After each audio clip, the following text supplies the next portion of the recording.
Hey guys, it's Alex here, and I'm back with Southampton for season 13, the February review for this. We're in 2025 now, so quite a while into this now. Um, Firstly, we've got some transfers to go through. Firstly, well, at the end of the season, Antony is leaving for Frankfurt on a free. To be honest, I didn't even realise until he sort of agreed, because he was out of contract. I forgot to renew it, to be fair. So I sort of forgot to. So he's leaving on free. I think we did actually buy him for 3.1 million. So that's a bit of a loss. But oh well, he did do well. I think he is probably going to be a good right back for them. So hopefully he can play well for them. For loan history, um, there's been quite a lot of going out and nothing coming in so far. So firstly, Carl Hicks went on to Swindon for 16k loan.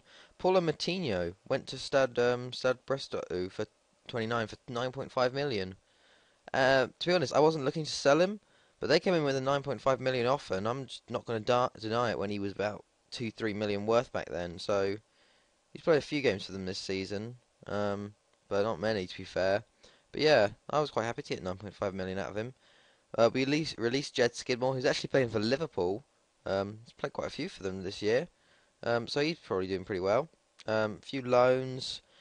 We actually sold Taxi. He went to Barcelona for 20 million. I've been getting some really good deals this year for my players. I've just been putting their bid price for just really higher than their value is. So I put them out for 20 million. Wasn't gonna get played this season as much. Didn't want another season of just not getting many games. Barcelona came in for 20 million, and I'm gonna accept that. I think it was either Barcelona or Real Madrid he chose to go to, and it was Barcelona. Hasn't really made that many appearances this season, to be fair, but he has scored a goal. Also, Conforto left for Man U for 20 million, which is a bargain for us, I think. Um, he has made quite a few appearances. To be honest, actually, I've just realised from his loan last year we got 3.6 million, which is pretty good. He's only got 2 goals this year and 6 assists, doing pretty alright. But to get 20 million out of him when we got him for free, that's pretty good there, I would say. Um, Another loan, Gil. This has probably been the best one yet. 25 million to Porto. To be honest, I do have quite high hopes for this guy. I thought he could have done really well. We bought him actually for free, but Porto came in for a few bids, and we're like, let's just push up to 25 million, see if they bite, and they did actually. 25 million for him as well, which is crazy. And then Martorell, 20 million as well to Man City. Offered him out. He was about like 8 million at that time. I just offered him out for 20 million, and they took him. He has played a few for them, got 2 goals, but that's been really good so far on like sort of thing. Laurent Leroy, he's gone 10 million to Everton. He's worth a bit more now, but he wasn't really getting played and wanted to leave, so I let him go. So that's pretty good there. It's just more loans. So basically, this year we brought in 105 million from transfers, which is pretty crazy. So really, what I'm looking to do is just buy players for cheap or free and just sell them on for 20 million, which is pretty good. So financially, we're looking well okay-ish for this season at least. Our wages are way too high. That's what I've been trying to do. Like we predicted 35 million at the end of the season. We lose so much a month on salary. Look at that, 3 million on salary. We just need someone to come in with some more money, to be fair. But yeah, that's it really for transfers. Fixtures wise, it's been a good season. Had a few friendlies, as usual. We had Man U in the Community Shield. We lost 1-0. Quite disappointing. Curaletti, I think a new signing for them. Yeah, 31 million from Roma. Got the goal. I don't think it was very deserved for them, to be fair. It was, I guess, in the end. But I thought we should have played better. We lost that 1-0. Um, Premier League game versus Tottenham first of the season, 5-3. Um, Garnier with a hat trick, Santos and Husband there, making it look a bit more comfortable than it was. It was Will Hughes, Husbands and Sanchez scoring for Tottenham. Our defence looked quite bad at the start of the season, to be fair. We did win 4-0 over Everton though. Cooper, Hooper, Ken Gray and Gutierrez. We then had the Euro Super Cup against Tottenham and won 4-3 this time. It was actually 3-3 for a long time. Well, not a long time. It was really bad because we were 3-0 up and we lost. Went back down to 3-3. Husband, Martin Smith and Santos, and in the 90th minute, Nikolovsky got us a goal, which won it. Let's just have a look at this goal, but I was so annoyed at the team that they'd let a 3-0 lead slip to 3-3, and I thought it was going to go to extra time, but then Nikolovsky sort of jumped in and saved it for us. Okay, here we go. Luke Shaw into Smith, into Danilo, and Nikolovsky at the front post puts it past the keeper to give us the Euro Super Cup win, which is a good, well, our first trophy of the season, missing out on the Community Shield. We then drew 1-1 with Man U. Wasn't a bad result, to be fair. They took the lead. Johnny Cooper equalised it. Quite even match. But yeah, that was 1-1 to be fair. So that was our first draw of the season quite early on as well. Champions League, we beat Valencia 6-2. They were, I think, 1-0 up, then 2-1 up actually. Sending off didn't help them. Santos got a hat-trick in the end. Gutierrez, Cooper and Galley with the goals. And then we beat Chelsea 6-2 as well. And we had 2 missed penalties in this game, so it could have been 8-2. Santos with a goal, Cooper with 2, Provalic, Ward-Prowse, Danilo. Garnier missed a penalty early on, and then Cooper missed a penalty for his hat-trick. So that's just 2 penalty misses right there. Shooter and Abel Hernandez got goals for Chelsea back. But yeah, we could have been 8-2 in that game. Capital One Cup third round, 3-0 versus Watford. Quite easy result. Cooper and Nikolovsky with 2 there. We lost to Man City 2-1. This is a really frustrating game. Hooper getting sent off in the 30th minute. We went 1-0 down, brought it back to 1-1 with Galley, but then like the last few minutes, Zuiao scored. Look at that. He was really even as well. Like, even though we were down to 10 men, that goal was really lucky. We were like dominating. But that was our first loss of the season. No unbeaten season for us. We then had Celtic in the Champions League. We had Celtic in our group. And in the end, we won 3-0 comfortably. Ashley Patterson with a goal. Santos with a penalty. And Johnny Cooper scoring there.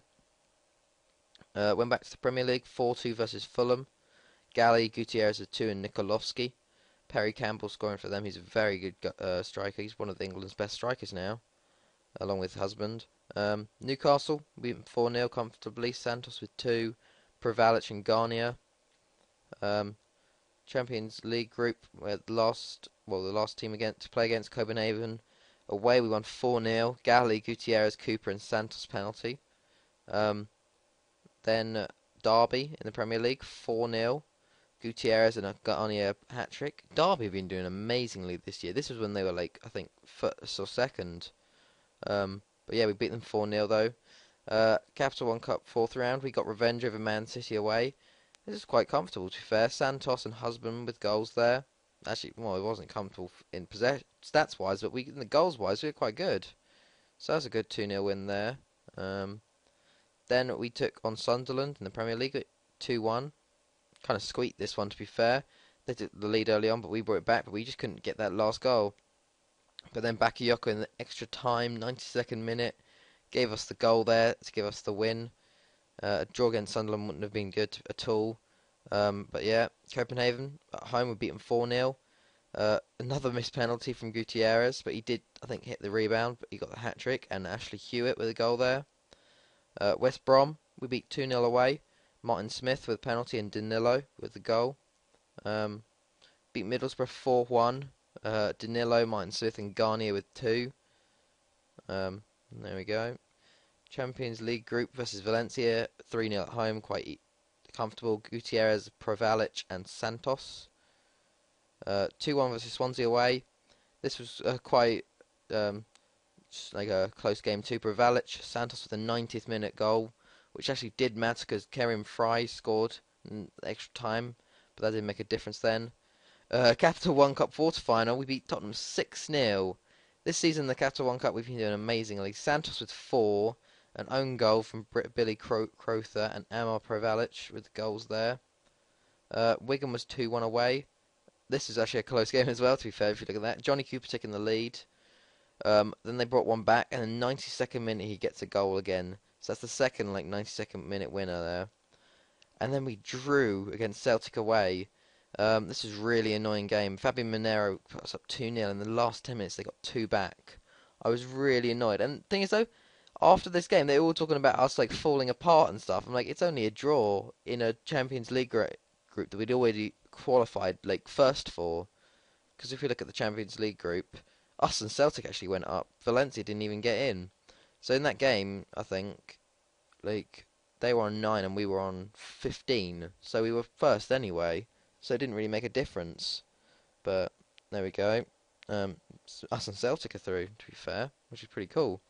Um, but we went back to winning ways versus Burnley, 4-0. Danilo, Garnier and Prevalic with 2. Then we went to the Club World Championships, beat Okayama FC 8-0. Nikolovsky with the hat-trick. Santos, Martin Smith with 2. Prevalic and Garnier, we destroyed them.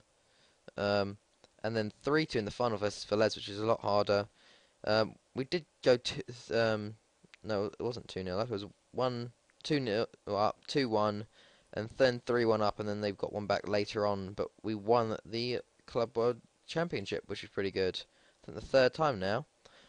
Went to Liverpool away, 1-0. Garnier with a late goal, to be fair. Oh, there we go. We did control the match, though we should have got a few more goals, but Garnier finally got the goal for us there. Sheffield Wednesday was 4-1. They actually took the lead through Clark Allison. But then Galley, Cooper, Ken Gray and Gutierrez got us the goals to give us the win there. Arsenal was comfortable, 2-0. Hooper and Hewitt. They really haven't done as much as well as they did last season. I don't know what happened to them. They're not competing. We beat Tottenham 7-1 then. Danilo with 2. Nikolovsky, Calvez, Husband, Prevalic and Garnier with goals there.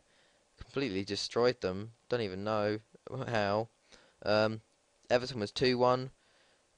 Phil Moncur own goal. The English keeper actually. He looks pretty good for England. Ashley Hewitt with a goal late on. To be fair though, they give us the win there. Huddersfield was 5-1. Cooper, Garnier hat-trick and Ashley Patterson with a goal. I'm starting to bring him into the games. But here is more Capital One Cup scoring. 7-0 away to Liverpool. Away, and we missed a penalty as well. But I think, yeah, Santos did score it back again. Gutierrez with a hat-trick, Santos with 2, Nikolovsky with a goal, and Everaldo 2. This is his first game back from his loan spell with Corinthians, and he has got attracted interest from European clubs too as well, to be fair. But 7-0 away. Beat Crew 5-1 in the FA Cup third round. Prevalic, Gutierrez, Santos and Cooper there with all goals. 4-0 versus Liverpool. Again, Garnier, Husband with 2 and Hooper there. 2-1 versus Man U away, which is a really good result actually. Santos with 2 there, and they got 1 later on. This is quite comfortable, to be fair. It felt comfortable, to be fair to me. And then 6-0 at home to Liverpool. Santos with 2, Galley with 2, Nikolovsky and Gutierrez. So that was 13-0 on aggregate in a semi-final. Jesus, that's ridiculous. Like, I don't even know. We've set the records for goals in the Capital One Cup now, but I don't even know where like all these goals came from. It like, don't even know. And then we just went to Wolves and only won 1-0 from a Galley goal, which is a bit strange. And then Man City we beat 4-0. Garnier with a goal, Danilo with 2 and an Ivan own goal. But if we think about that, over 3 games in like a month with Liverpool, we scored 17 goals against them in 3 games, which is pretty ridiculous. But yeah, the Man City was the last game of the thingamajig so far. We have Roma in the Champions League knockout round first leg. Other ties, Arsenal, Real Madrid looked quite good. Lyon, Chelsea, Porto, PSG, us and Southampton, Dortmund, Man U, PSV, Lille, Celtic, Barcelona there, and CSK Moscow, FC Bayern there. We have Chelsea in the Capital One Cup final. Hopefully you can beat them to give us another one of those ones. Got Man U in the FA Cup 5th round, obviously not an easy team at all. So hopefully we can go on to do the quadruple, which would be quite nice. If we look at the Premier League, we are top by a long way. People just haven't kept up with us, to be fair. Chelsea do have 2 games in hand though, so they could push up to within 10 points if they win both games. But Derby have had a stormer this season. Look at that. They're sitting in third at the moment, above Man U, Arsenal, Man City. Tottenham aren't doing too well. West Brom are up there. Um, Neither are Arsenal compared. They've been up there along with Man U. Liverpool down in ninth. Down the bottom, Burnley and Sheffield Wednesday seem adrift already. Fulham's down there. Wigan's down there. Newcastle and Sunderland could get dragged in. Middlesbrough having a good season, to be fair. Mostly from their centre back, I think. Darren Quinn is a very good player. Look at them. Look at him. I wanted to sign him when it was worth only 450k, but they wanted 10 million. I don't really think I can splash the cash at the moment. But yeah, look, if we look at the past positions actually of us and Derby, look at Derby. They were top for a while. When I was drawing and losing to Man City and Man U, they were top. It was only just recently they've sort of dropped in form. But they've been having a fantastic season. If we look at them, okay, just um, look at Derby. They have some good players for them. Got Ray Hughes, a very good player. English player. De Vere, he's been there for a while. He's English too. David Perkins. Very English team, Calvin Barb. Very English team, actually. Dominic Davis, English. Will Hughes. Look at that. All the not many players are English there. I quite like that, actually. Nathan Chalobah from Chelsea. Mason Bennett as well. John Jones. But yeah, they've got a really good team going on there. With Keith Hill in charge. We look at the stats. We actually have a top goal scorer for once so far, Garnier. So I've been rotating the strikers a lot. Like I've had Santos, Danilo, Gutierrez, Garnier, Husband, Patterson, Grant Salmon's having a few games. Gary Ackling, I've been trying to get him some games. So I think Garnier's the Premier League man because I want him to actually get our first top goal scorer award in the Premier League out of 13 years. Um, but yeah, he's top goal scorer. Johnny Cooper's up there with assists, not assists, average rating obviously. Husband and Prevalic are up there too, which is strange. Not strange, but different. Ammo Prevalic up there with assists along with Husband, and Prevalic is up there with average rating too. If we look at awards, is it Footballer of the Year? Is this? No, it doesn't. 20. Yeah. I think we need to go to World. Got the World Awards. World Golden Ball, third year in a row, has gone to Johnny Cooper again. Look at that. That's ridiculous. Oh, yeah. Johnny Cooper, third year in a row. Husband coming in second, and Provalic coming in third there. So basically a whole Southampton team for the World Golden Ball. World Player of the Year, a whole Southampton team too. Mike Husband getting it for the second year in a row. I don't know what's the difference between World Player of the Year and World Golden Ball. I think, to be fair, it would have been the other way around, if it was my opinion. But Husband first, Provalic second, and Cooper third, which is quite good. Full Southampton. And then World Team of the Year, we have Diego in goal, Cooper, Provalic on the right, Husband on the left, and Santos plays World Team of the Year. And then Hooper's on the bench, and Gutierrez on the bench also as well. So it's a very good there that we got all these players in there. But yeah, we've been just doing really, really well. I think we get some youth facilities upgraded as well. We're getting them upgraded if we go to boardroom. Yeah, they've started. Yeah, they're going to start and they're going to take a few times to complete. But it's been just crazy, like seeing how things are going. If we look at the other leagues, Millwall are top. They look like they're going to come straight back up again. Reading are up there. Watford, Aston Villa, Cardiff, QPR. They're all up there. Blackburn and Bournemouth could take a thing. I'd like to see Bournemouth up here. I've never seen them in the Premier League. Barnet are doing well, to be fair, as well. Blackpool, the affiliated club, they're sitting mid-table. Chester, close on relegation, to be fair. But Hartlepool as well. But if we look at the Morocco fixtures, actually, to be fair, we had a friendly versus Tanzania, 4-2, which was pretty good. Sami Yildirim, Abdoulaye Almani, and El Couture. And now we've just gone into the African Cup of Nations. Won the first game versus Namibia, 2-0. Sami Yildirim and Yunus Belhanda. 2-2 versus Cameroon. I think apparently we should have won this, but Abdullahi and Drisarmani, we took the lead both times and they brought it back. And then finally South Africa 2-0. Abdullahi and Abdullahi again, or another Abdullahi, give us a 2-0 win. We got second in the group because Cameroon had better goal difference, so we play Egypt in the quarterfinals. But if we actually look through the squad at the moment, we actually have quite alright like players coming through. Probably because of their different nationalities. Sami Yildirim is very good, 24-year-old. But if we do look, he only just come out of nowhere. That is because he's part Dutch. So because he couldn't get into the Dutch team, he came to us. Who else is that for?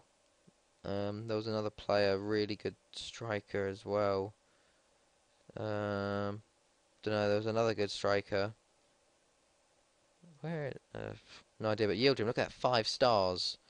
But we have quite a good strike force. It's just the defense lacks a bit. But hopefully we can do well. Maybe win an African Cup of Nations. I'm thinking of retiring from Morocco manager. It's quite just too much hassle, to be fair. With games like day after day, like look at that, Fulham, then Egypt game there. Don't think that would really happen in real life. I don't think a manager would take a club and international management at the same time. But there is a year and a half until the World Cup, so I might play it out to the World Cup. Dunno, but I'll see how things go. So I do have all this sort of things to go on. Yeah, I just hope it can continue. I hope you guys enjoyed this one. I'll be at the back at the end of the season to review whether we've completed the quadruple or not. See if we've won anything. But yeah, guys, it's been Alex, and I'll see you guys later.